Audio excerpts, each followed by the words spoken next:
మన సింగరేణి ఉద్యోగులందరికీ నమస్కారాలు తెలియజేస్తూ, మిత్రులారా, మనం ఒక పెను ప్రమాదాన్ని ఎదుర్కోబోతున్నాం. ఇవాళ టీబీజీకేఎస్ నాయకత్వము ఏఐటీసీకి మద్దతు పలికి ఇవాళ ఏఐటీసీ రూపంలో టీబీజీకేఎస్ నాయకులు తిరిగి మన రక్తాన్ని, మన శ్రమను పీల్చుకోవడానికి సిద్దమయ్యారు. వారి మోసాలను ఎండగట్టాలి, వారిని తరిమి కొట్టాల్సిన అవసరం లేదు. మిత్రులారా, ఇవాళ ఏఐటీసీ సింగరేణిలో గత ఎన్నికల్లో 2 స్థానాల్లో గెలిచింది. ఒకటి మందమరి, ఒకటి భూపాలపల్లి. వాళ్ళకు ఎర్రజెండా నాయకత్వం కదా, వారు గెలిస్తే సింగరేణి కార్మికులు న్యాయం జరుగుతుందని ఒక ఆశతోని కార్మికులు ఉంటే వారు ఏం చేశారంటే టీబీజీకేఎస్ నాయకులు సంకలయ్యేది. వాళ్ళు కమిషన్లు పంచుకొని, కోటర్లు పంచుకొని, డిప్యూటేషన్లు పంచుకొని, ట్రాన్స్ఫర్లు పంచుకొని మన రక్తం దాని మాట వాస్తవమా కాదా మనం ఒకసారి గుర్తెరగాలి. ఇవాళ టీబీజీకేఎస్ నాయకత్వం కలిసి కుమ్మక్కైన ఏఐటీసీ నాయకులు గతంలో 2 ఏరియాలకు గెలిచినప్పుడు 2 ఏరియాలో మాత్రము మిగతా సంఘాలకి సమాన ప్రాతినిధ్యం కోసం కొట్లాడలే కానీ గెలవని చోట మాత్రం అన్ని సంఘాలకి సమాన ప్రాతినిధ్యాలను కొట్లాడారు.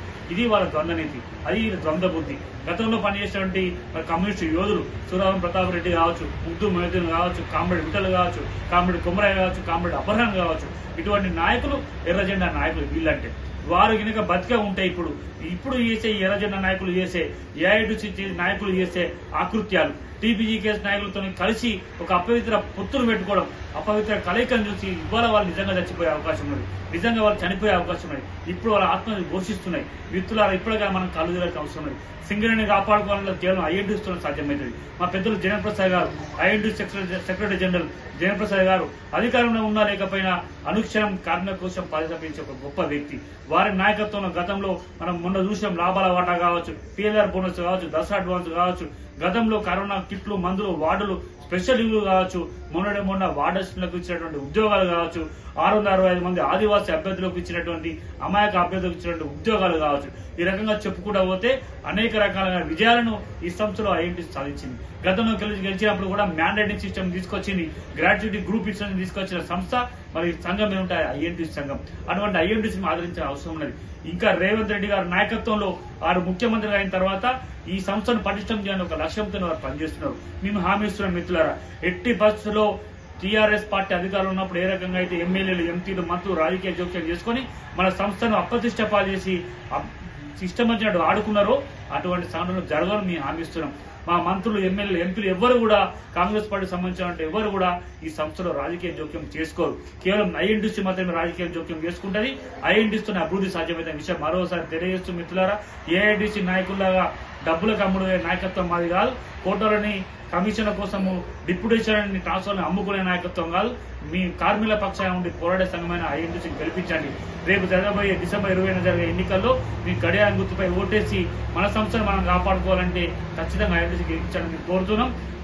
అక్టోబర్ 19వ తారీఖున రాహుల్ గాంధీ గారు కూడా స్పష్టంగా హామీ ఇచ్చారు, ప్రైవేటీకరణకు కాంగ్రెస్ పార్టీ వ్యతిరేకం, రేపు కాంగ్రెస్ పార్టీ గెలిస్తే ప్రైవేటీకరణ చేయమని స్పష్టంగా హామీ ఇచ్చారు. ఆ హామీని మనం ఆదర్శంగా తీసుకొని రేపు జరిగే ఎన్నికల్లో మనం ఐఎన్టీసీని గెలిపించే అవసరం ఉన్నది. 6 గ్యారంటీలతో మేము ముందుకు వస్తున్నాం. సొంతింటి పథకం కావచ్చు, ఇలా మహిళా ఉద్యోగులకు రక్షణ లేదు. 32,000 కోట్ల టర్నోవర్ ఉన్న సంస్థ, 2,000 కోట్ల రూపాయల లాభాలున్న సంస్థలో కనీసం మహిళలకు రక్షణ లేదు. కొత్తగూడ నుంచి మొదలు పెడితే గోలేడు దాకా టీబీజీకేఎస్ నాయకులు, ఏఐటీసీ నాయకులు దున్నపోతులాగా ఈ మహిళా ఉద్యోగులను వేధింపులకు గురి చేసే సంఘటన మనం చూసినాం. కానీ వారు అడ్డుకున్న సంఘం కేవలం ఐఎన్టీసీ మాత్రమే.